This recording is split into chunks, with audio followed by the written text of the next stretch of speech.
Assalamualaikum dan salam sejahtera. Okey, bertemu lagi kita untuk minggu yang ketiga untuk topik untuk subjek Electrical and Electronic Principle 1. Untuk minggu ketiga ni kita masih lagi dalam LA yang pertama. Okey, Apply Circuit Design. Okey, saya harap semua pelajar bersedia untuk menerima perkongsian pada minggu ni dan harapnya semua sihatlah. Okey, untuk minggu ketiga ni kita masih menyambung topik pada minggu yang kedua, iaitu untuk kuantiti asas elektrik. Okey, kuantiti asas elektrik untuk bahagian 2. Yang pertama sekali kita akan tengok pengalih, pendebat dan separuh pengalih. Okey, yang kedua kita akan tengok cas elektrik. Dan yang ketiga, tenaga elektrik. Okay, tak banyak sangat. Kita akan cover untuk 3 je. Kuantiti asas elektrik. Okay, mula kita tengok pendebat, pengalih, pendebat dan separuh elektrik. Separuh pengalih.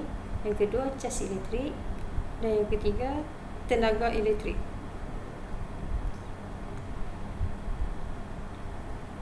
Okey, kita tengok yang pertama dulu. Pengalih, pendebat dan separuh elektrik. Okey, mula-mula sekali tengok pengalih. Apa yang dimaksudkan pengalih?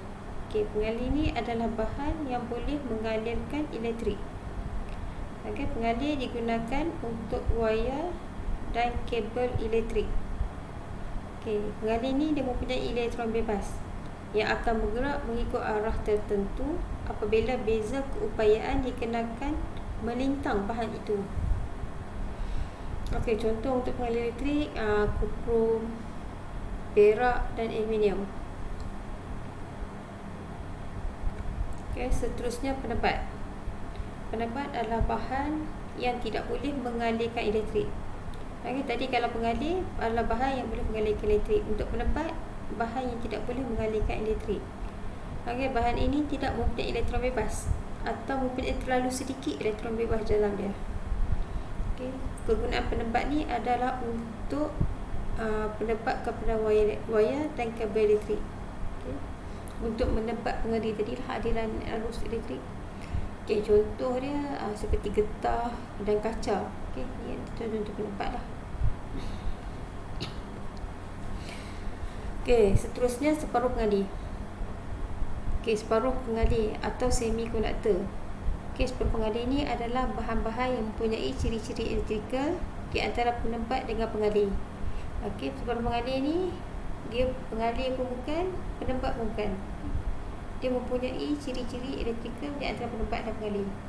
Okey, untuk semikonduktor ni separuh pengalih dia mempunyai 4 elektron valence. Okey, elektron valence kita akan belajar dalam topik semikonduktor lah, tu LA yang kedua nanti.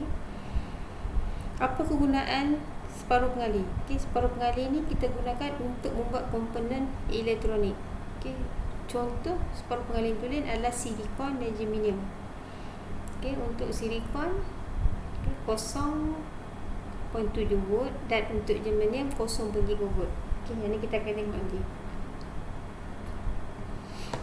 Okey, yang kedua adalah cas elektrik. Okey, setiap unsur terbentuk dari atom-atom yang mempunyai elektron, proton dan neutron. Okey, nak senang faham, okey, kita ada proton. Okey, kita ada elektron dan neutron. Setiap elektron membawa cas negatif 1.6 darab 10 kuasa negatif 19 kolom. Okey, kolom adalah unit dia C tu. Okey, kalau elektron pembawa cas negatif dan kalau proton adalah pembawa cas positif. Okey, setiap proton membawa cas positif yang sama nilai. Yang maksud dia akan membawa 1.6 darab 10 kuasa 19 C. Okey, neutron tidak membawa sebarang cas. Atom dan bilangan elektron dan protonnya adalah tidak sama, dikatakan ion. Okey, ion ni maksud dia atom yang bilangan elektron dan protonnya tidak sama. Okey, ion dibahagi kepada dua lah. Satu ion positif dan satu ion negatif. Ion positif adalah atom yang mempunyai bilangan elektron kurang daripada bilangan proton. Maksud dia negatif kurang daripada positif. Dan ion negatif ialah atom yang mempunyai bilangan elektron melebihi bilangan proton. Maksud dia bilangan elektron negatif melebihi daripada positif. Okey, ini badan mempunyai ion positif melebihi ion negatif dikatakan bercas positif. Okey, kalau bercas negatif adalah badan yang mempunyai ion negatif yang melebihi ion positif. Okey, kolom. Okey, yang C tadi ni kolom ialah unit untuk cas. Okey, satu kolom adalah bersamaan dengan nilai cas yang dibawa oleh 6.25 darab 10 kuasa 18 elektron. Okey, nanti pengiraan selepas contoh lepas ni kita akan tengok macam mana satu kolom ini boleh menjadi 6.25 darab 10 kuasa 18. Unit yang lebih kecil yang biasa digunakan adalah mikrokolom. Okey, mikrokolom maksudnya 10 kuasa negatif 6 mikrokolom, dan pikokolom. Okey, pikokolom ni unit dia ni P kecil dengan C. Pikokolom sama dengan 10 kuasa negatif 12 yang kita belajar unit SI pada minggu lepas. Okey, contoh. Okey, contoh untuk cas elektrik. Contoh yang pertama. Cas dalam satu elektron E elektron ialah 1.6 darab 10 kuasa negatif 19 yang saya telah sebut sebelum ni. Okey, soalannya berapakah elektron yang diperlukan untuk menyumbangkan cas satu kolom? Okey, cas satu kolom yang tadi ni untuk cas satu kolom. Tengok pengiraan dia. Okey, penyelesaian untuk contoh pertama. Cas dalam satu elektron E adalah bersamaan dengan 1 bahagi dengan 1.6 darab 10 kuasa negatif 19. Okey, dengan menganggap bahawa cas untuk N elektron adalah satu kolom. N adalah bilangan yang kita tak ketahui kan? N. Okey, rumus dia NE sama dengan satu kolom. Okey, jadi N sama dengan 1 bahagi dengan E. Okey, 1 bahagi dengan 1.6 darab 10 kuasa negatif 19. Okey, jawapan dia kita akan dapat 6.25 darab dengan 10 kuasa 18. Okey, cuba guna kalkulator. Okey, untuk contoh yang kedua. Satu bahan ditambah dengan 1.25 darab 10 kuasa 19 elektron. Hitungkan cas bersih yang berada dalam bahan itu dalam unit kolom. Okey, penyelesaian untuk contoh yang kedua. Satu elektron bercas negatif 1.6 darab 10 kuasa negatif 9 kolom. Okey, kenapa negatif kat depan ni? Sebab dia elektron. Okey, elektron negatif. Kalau proton positif. Cas 1.25 darab 10 kuasa 19 elektron. Maksudnya kita ambil soalan ni 1.25 darab 10 kuasa 19 darab dengan elektron ni. Okey, negatif 1.6 darab 10 kuasa negatif 19 C. Nilai ni tidak diberi dalam soalan, tapi kita dah tahu dah. Bila disebut satu elektron, dia mesti 1.6 darab 10 negatif 19. Okey, jawapan dia sama dengan negatif 2C. Okey, negatif 2 kolom. Pastikan kalau untuk cas ada unit ni C kolom. Dan kita tengok contoh yang ketiga ni. Okey, contoh yang ketiga. Rajah menunjukkan arus 0.4 ampere kat sini mengalir melalui satu lampu selama 5 minit dengan keupayaan elektrik pada titik X dan Y masing-masing X sama dengan 4.5 volt dan Y sama dengan 10.5 volt. Okay, kirakan A, kuantiti cas yang dipindahkan. B, tenaga elektrik yang dibekalkan. Okay, tengok macam penyelesaian dia. Untuk A, cas. Okay, cas unit dia Q. Q sama dengan IT, arus dengan darat dengan masa. Okay, arus kita 0.4 ampere, darat dengan 5 minit. Untuk unit kolom, kita akan gunakan per saat. Jadi 5 minit, darat dengan 60. Okay, untuk dapatkan saat. Jawapannya 120 C. Okay, cas sama dengan 120 C. Untuk soalan B, tenaga elektrik yang dibekalkan sama dengan Q darab dengan V. Okey, Q kita ambil daripada ni. Okey, pada soalan A 120 kolom darab dengan 6. Dari mana dapat 6 ni? Okey, 6 ni adalah V daripada X, Y ke X. Okey, 10.5 tolak dengan 4.5, kita akan dapat 6. Okay, jadi 120 darab dengan 6, maka kita akan dapat 720 J. J ni untuk Joule. Joule ni adalah unit untuk tenaga.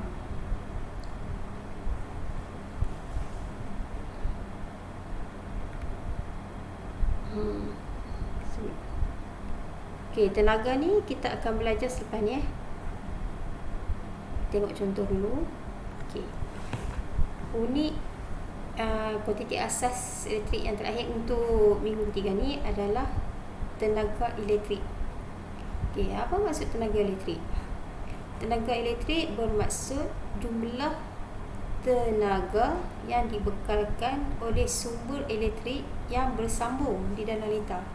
Okey, jumlah tenaga yang dibekalkan oleh sumber elektrik yang bersambung di dalam litar.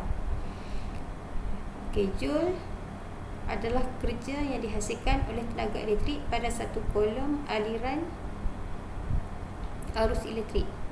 Okay, ini adalah formula pengiraan untuk mencari hasil kerja Joule. W sama dengan QV, di mana W adalah kerja yang dihasilkan dalam unit Joule, Q adalah kuantiti cas elektrik dalam unit kolom, dan V, okay, V adalah voltan bekalan dalam unit volt. Okay, macam mana pengiraan untuk tenaga elektrik dalam penggunaan harian kita? Okey, dalam penggunaan harian kita untuk pengiraan penggunaan lampu, kipas, aircon, okey, unit yang lazim digunakan adalah kilowatt. Kilowatt jam. Okey, simbol dia penulisannya K kecil, KWJ. Okey, kilowatt jam.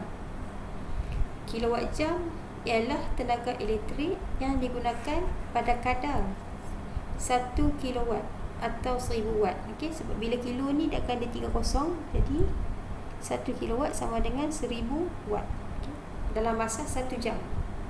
Penggunaan tenaga 1000 kilowatt dalam masa 1 jam. Itulah KWJ ni, kilowatt jam. Okey, kilowatt jam ni dirujuk sebagai satu unit. Okey, satu unit macam mana kita kira satu unit? Kalau kita tengok dalam bil elektrik kita lah paling senang. Ada satu unit 0.28 sen, 23 sen. Itulah dikatakan satu unit. Satu unit sama dengan 1 kilowatt per jam. Okey, rumus yang kita akan gunakan, tenaga elektrik yang digunakan sama dengan kuasa. Okey, kuasa ni pastikan dalam unit kilowatt. Okey, darat dengan masa. Okay. Untuk lebih faham tenaga elektrik ni, kita tengok beberapa contoh lah. Okey, contoh yang pertama, sebuah jak elektrik. Okey, jak elektrik ni kereta lah.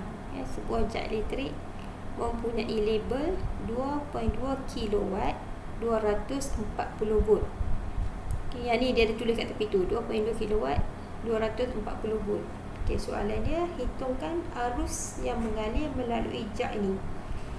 Okay, untuk penyelesaian contoh pertama ni, kita gunakan rumus yang kita jumpa minggu lepas. P sama dengan IV. Okay, rumus asal dia P sama dengan IV. Jadi I sama dengan P per dengan V. Okay, kita pada formula rumus ni, okay, kita jadikan I sebagai tajuk. Jadi I sama dengan P per dengan V. P sama dengan ini 2.2 kilowatt bahagi dengan V 240. Okay, 2.2K, tekan kalkulator, 2.2 eksponen 3 bahagi dengan 240. Jawapan kita I sama dengan 9.17 ampere. Okay, A ampere. Okay, boleh. Okay, contoh yang kedua. Sebuah cairan elektrik 2 kilowatt mengambil masa 10 minit untuk mendidihkan air. Hitungkan kos penggunaan elektrik. Hitungkan kos penggunaan tenaga elektrik untuk mendidihkan air itu. Jika kadar bagi setiap unit ialah 21 sen. Ini kadar untuk setiap unit. 1 unit sama dengan 1 kilowatt jam. Okey. Okey, persaingan dia, tenaga elektrik sama dengan kuasa darab dengan masa. Okey, kuasa yang digunakan 2 kilowatt darab dengan 10 bahagi 60 jam. Okey, kenapa jadi 10 bahagi 60? Ini kerana masa yang diambil adalah 10 minit. Untuk pengiraan adalah jam. Jadi 1 jam 60 minit. 10 bahagi 60 jam.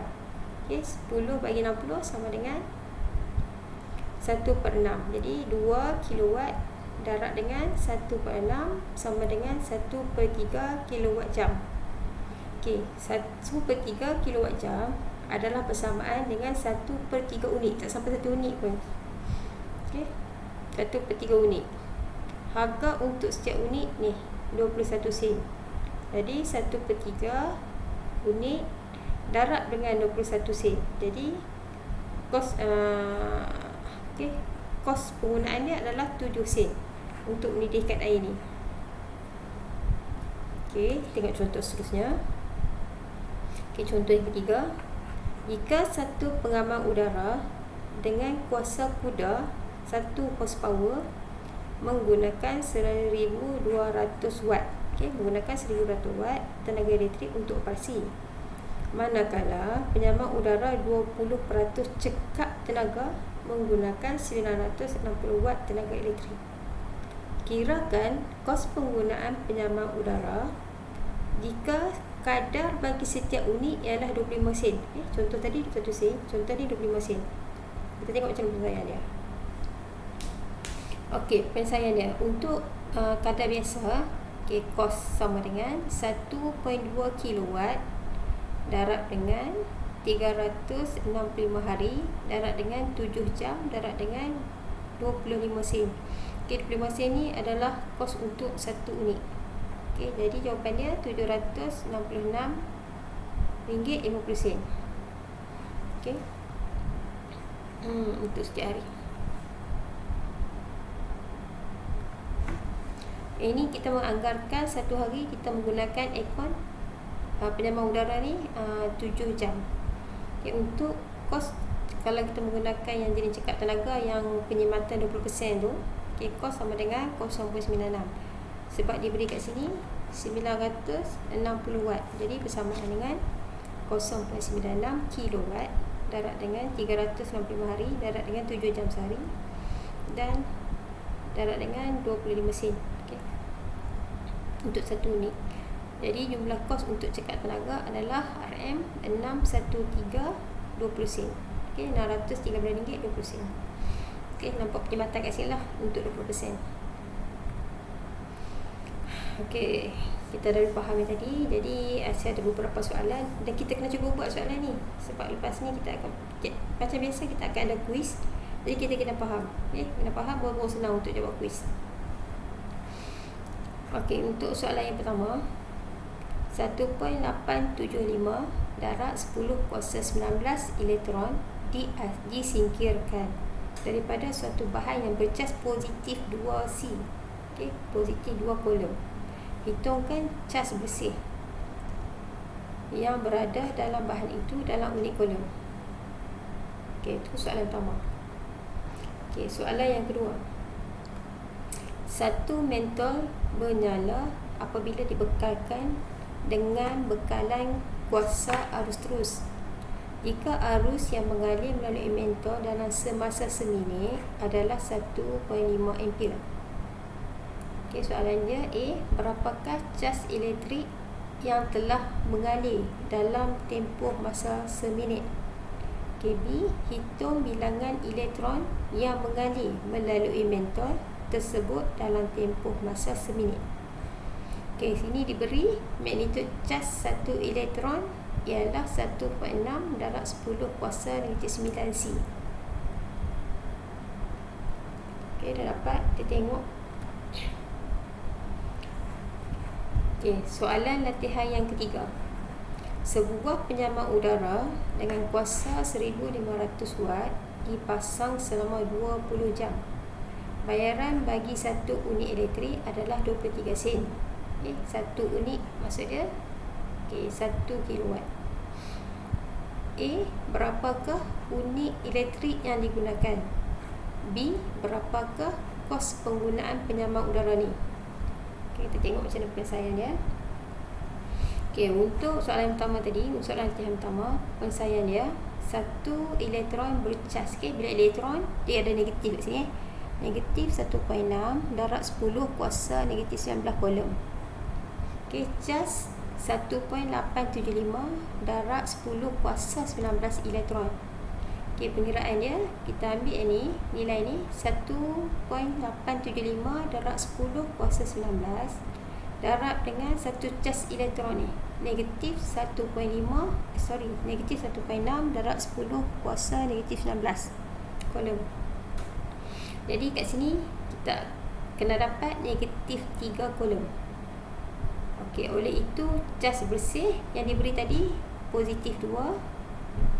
Okey, tolak dengan ni negatif 3. Okey, ni positif 2 tolak negatif 3, dia akan dapat positif 5C. Okey, cas bersih untuk soalan pertama adalah positif 5C kolom. Okey, tolong tulis simbol positif kat sini. Walaupun kita tahu tak ada negatif adalah positif, tapi simbol yang penting.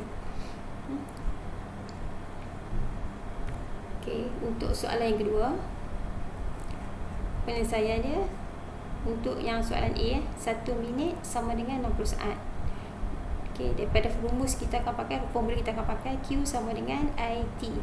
Okey, I sama dengan 1.5 ampere darab dengan 60. Okey, darab dengan 60 sebab masa untuk 1 minit. Jadi sama dengan 90C, 90 kolom. Okey, untuk soalan B, katakan bilangan elektron yang mengalir melalui mentor dalam masa seminit ialah KNE sama dengan 90C. Okay, N kita nak tahu bilangan dia berapa. Okay, bilangan elektron ni N sama dengan 90 bahagi dengan 1.6 darab 10 kuasa negatif 19. Okay, jawapan dia kita akan dapat 5.625 darab 10. Okay, 10 darab 10 kuasa 20. Okay, kita dapat 5.625 darab 10 kuasa 20. Okay, untuk soalan latihan yang terakhir, A. Diberi kuasa penyamak udara sama dengan 1500 watt. Okay, 1500 watt ni adalah persamaan dengan 1.5 kilowatt. Okay, tenaga elektrik yang digunakan sama dengan 1.5 kilowatt darab dengan 20 jam. Okay, dah akan jadi 30 kilowatt. Okay, kilowatt jam. Okay, 1 kilowatt sama dengan 1 unit. Jadi bila 30 kilowatt jam ni, dia adalah persamaan dengan 30 unit elektrik. Okay, diberi kadar bayaran adalah 23 sen bagi setiap unit. Jadi kos penggunaan penyamak udara ni adalah 30 unit daripada sini tadi darab dengan 23 sen. Okay, kita akan dapat RM RM6.90. Okay. Okay, dah habis dah kelas kita untuk minggu 3. Dan kita akan sambung pada minggu depan untuk minggu keempat. Minggu keempat masih lagi LA 1. Kita akan belajar mengenai hukum-hukum pula. Okay, terima kasih untuk perhatian semua. Okay, kita jumpa lagi minggu depan. Assalamualaikum dan salam sejahtera. Bye.